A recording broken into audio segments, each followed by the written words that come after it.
வடசென்னையில் அரசு நகர்ப்புற வாழ்விட மேம்பாட்டு வாரியத்தில் வீடு வாங்கி தருவதாக கூறி பலரை ஏமாற்றிய பெண் மீது நடவடிக்கை எடுக்க வலியுறுத்தி வண்ணாரப்பேட்டை துணை ஆணையரிடம் பாதிக்கப்பட்டவர்கள் புகார் அளித்துள்ளனர்.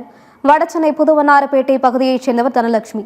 இவர் உயர்நீதிமன்ற பெண் நீதிபதி உட்பட பலரை தெரியும் என கூறி மோசடியில் ஈடுபட்டுள்ளார். அரசு நகர்ப்புற வாழ்விட மேம்பாட்டு வாரியத்தில் வீடு வாங்கி தருவதாக கூறி 10க்கும் மேற்பட்டோரிடம் 34 லட்சம் ரூபாய்க்கு மேல் பணம் வாங்கியுள்ளார்.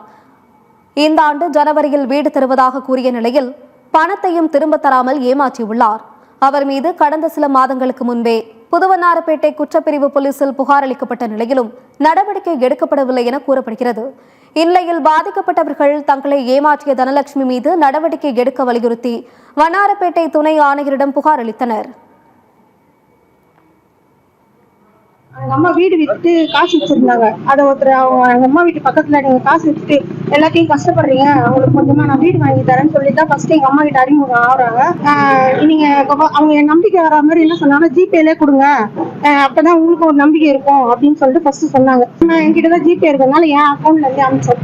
அவங்க ஆனா அதை மிரட்டிட்டாங்க. ஃபர்ஸ்ட் நீ போனா கூட ₹1 வராது, என்ன பண்ண சொல்ல, நான் போய் ஜெயில உட்காந்துக்கிறேன், ஜெயில உட்காந்துட்டு ஒரு 20 நாள் 30 நாள் நான் வெளில வந்துருவேன், நீ ஒரு காசும் வாங்க முடியாது, அமைதியா இருந்தேன்னா நான் தருவேன் வீட்டுக்கு வர வச்சுட்டு எதுவுமே காசு கொடுக்காம தண்டு வர வாய்ஸ் மெசேஜ் போடுறாங்க.